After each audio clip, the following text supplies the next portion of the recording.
सर्वधर्मान् परित्यज्य मामेकं शरणं Vraj. The miseries of material existence and the most hopeless conditions of life is the best possible opportunity to turn to God.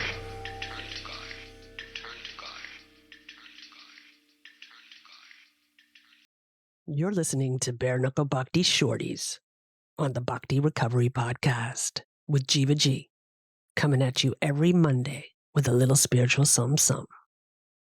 Hey guys, good morning, good afternoon, good evening, wherever you are, and whenever you're listening to this. Happy Monday. I hope you guys had a nice weekend and a nice last week. I was at a really beautiful spot here in Germany called Altötting, and it's where they have the Schwarze Madonna. It's the Black Madonna in English, and it's a place of pilgrimage for Catholics. Really interesting. It's a cluster of churches and like little pilgrimage walks contemplating on Jesus carrying the cross, his walk to his own crucifixion. And it was really interesting to see sort of so many similarities. There's just one, it's just this amazing chapel.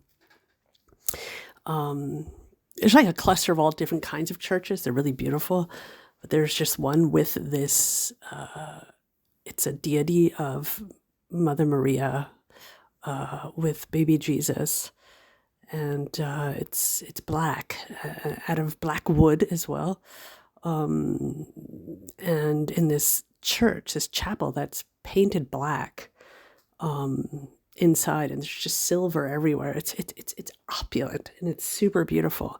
And outside this chapel, it's sort of like in the middle of a square, this chapel, and it's kind of octagonal, and there's all these beautiful pictures and prayers everywhere, and you can pick up a wooden cross and circumambulate the chapel. I don't know if it's even called a chapel. I'm sorry if I'm making any offenses to anyone. And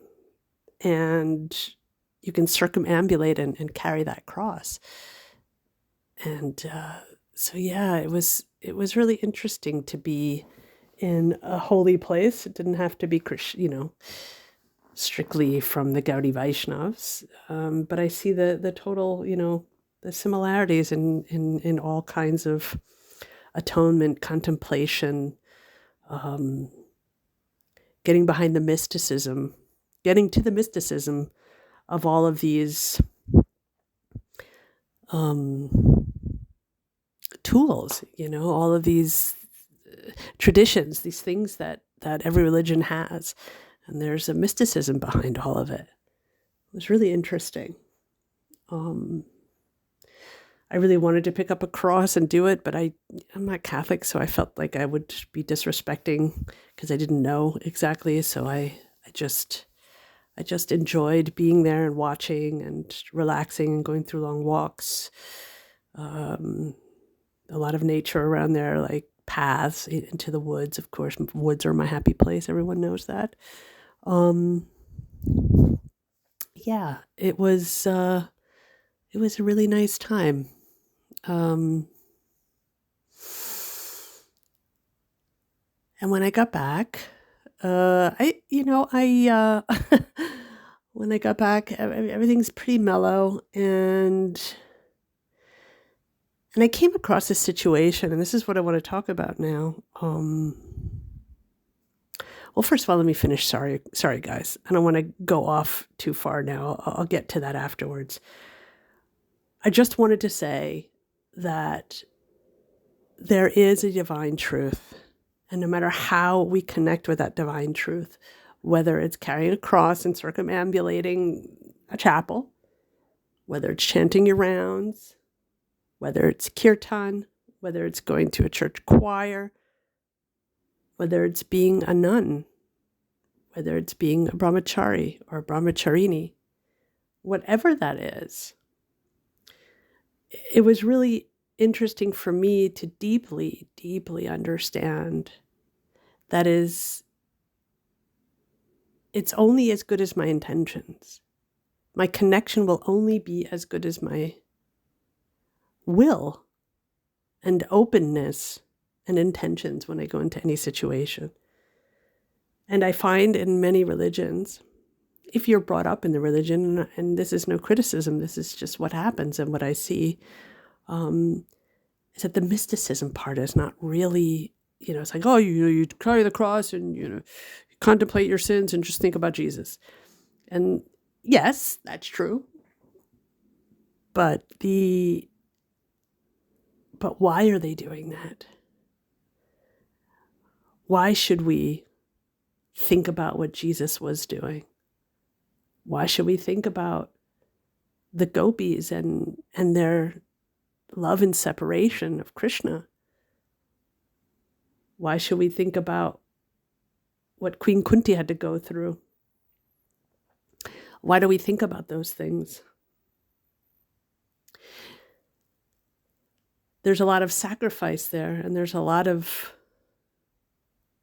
to be learned in those kind of situations. And I think often when we don't experience them and put those two together in our own lives, then we don't experience it. And it's such a difference when we have an experiential spiritual awakening. Is something different than just reading it on a paper and exercising the prescribed duties. And I think it's really, really, it's just something that comes together. The older I get, the more I practice, the more I try to connect, the more the things that I do moving forward in my Krishna consciousness, the things that I do moving forward in embracing the absolute truth, these kind of things become clear to me. So yeah, that's kind of what I was thinking about, and it was a really nice contemplation. Anyway, so the next thing that I was thinking about was when I got home, I had a situation where, I don't know if any of you have this, but sometimes you're in situations where I'm in situations, let me talk about the I part of this, where I don't feel quite valued. And I don't mean valued in a way like, oh, you're not making, like, I'm here, like, it's me, no, not that. I just mean valued as the little part that I play in the big wheel. And the expectations that I put on other people will bounce back to me in either disappointment, resentment, maybe discomfort.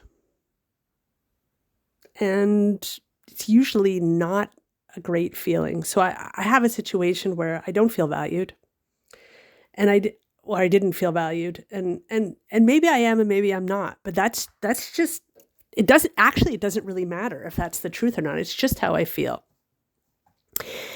And there's a certain expectation that I have in order for me to feel in a certain way valued. And some of that is exercised through investment. And I don't mean just financial investment. I mean investment in your time, investment. If I'm valued to you, then there will be some sort of investment and some sort of care. And when that's not shown to me, then for me, it is like that. I see what you do. I observe how you treat me and others. And it's not like, I don't even take it personally. I just see, it's not like, oh, this person's no, it's not like that. It's just more, it's more of like, I watch you, I see what you do, I see how you treat people, I see how you treat me, and then I make my decision. What I have learned in life is that we say in German, man kann viel reden. And this means people can talk a lot, which means it's the, which means, yeah, people talk. And I used to be one of those people. Yeah, sure. Like, let's do this. Let's have that. I'll be there for you. And boom, I was not there. I'm not pointing my fingers. I used to be just like that. But I've learned that in order for me to have a valued friendship or a valued relationship with somebody, I need to invest. And if I'm not getting the same investment back, then I have to ask myself, why am I here? And reevaluate that. It's not about, this person's such a jerk, they don't love me. Well, maybe it is about that. Maybe there's a deep, deep feeling about that. But the proof is in the pudding, and I will always come down to that. The proof is in the pudding. And I feel like the older I get and the more I kind of grow into being more comfortable in my own bag of skin, flesh and bones that I'm in here. And the more I become more comfortable with my relationship to God, the less, and I wouldn't say tolerance, I would say the less time that I would like to give for lip service. There's not a lot of time for lip service. And if I have a situation where I'm with somebody who gives a lot of lip service for too long, then I start to get agitated. And you know what? I don't want to be agitated because it doesn't help me and it doesn't help anybody. Being agitated doesn't help me. And it's not like I don't want to be blah. I give people many chances and people have given me many chances. Sometimes it's just not going to work. So what is my value? What am I doing here in this situation? Do I feel valued? Do I feel like this person is investing as much as I'm investing? It's not just a one-way street. It's a two-way street. It's reciprocal, just like it is with my relationship to God. And that's the thing. God is very reciprocal. I think right now, hey, you can all prove me wrong in some way, but I just feel like God is everywhere all the time at every second. And it's up to me to be able to see that. And that's the reciprocation. God is reciprocal when I'm aware and reciprocal. So I would really like to have that in my life, even with people, having a reciprocal relationship. It doesn't have to be even, like I give you two, you give me two. I'm not keeping score at all. I just would like to at least have a reciprocal friendship, if you guys know what I mean. I'm grateful today. I'm grateful for everything that I have today. For all the lessons, for all the reflections. And there's one more thing that I would like to speak on. A very most important thing for me is that when, here's the thing, going to meetings,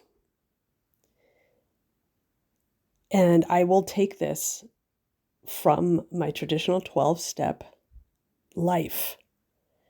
We share our experience, our strength, and our hope. We do not dump at meetings. This doesn't mean that we can't share that we're feeling terrible. Here, let me give you a perfect example. I show up to a meeting and I say, here's a really good way of sharing. And this is, and I will explain to you why this is a good way of sharing.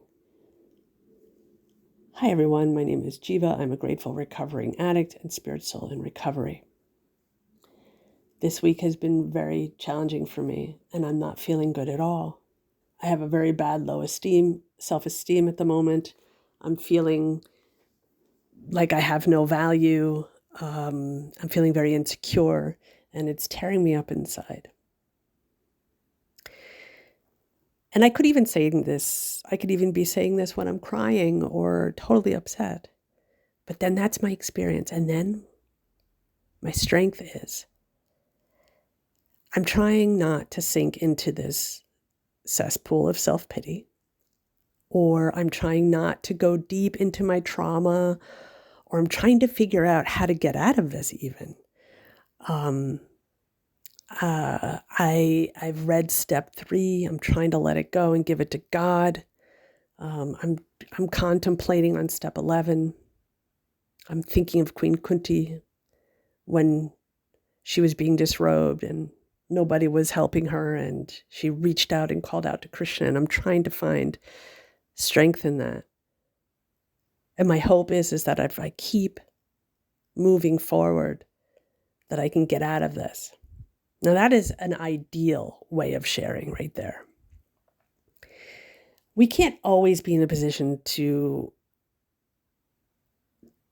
and that's where other people come in. We can't always be in the position to always share experience, strength, and hope, but we try to. And why do we try to? And here's the why. It's not about saying there's no room to come to a meeting and to say you're doing really poorly. There's a lot of room for that. We do, but with details and talking about, some shares go into details that might trigger others, might be very, sometimes inappropriate, too much war talking, like war stories, like relapse and shot up a bunch of heroin, or, if sex addicts, I went to the porn, I went watched porn and, went into details about what they were doing. That's not very okay at a meeting. You have to realize that can trigger people and cause other people to be disturbed. And it's actually beside the point. What we're doing when we're sharing is we're trying to get through a situation with hope and strength and God, and trying to get through that in a way that can inspire yourself and others. And we try to do it in 3 to 5 minutes. And why do we do it in 3 to 5 minutes? Because we have to train ourselves to get to the damn point. Us addicts, we could talk, blah, blah, blah, blah. We can go on and circle and stuff until we talk ourselves down into a spiral of desperation.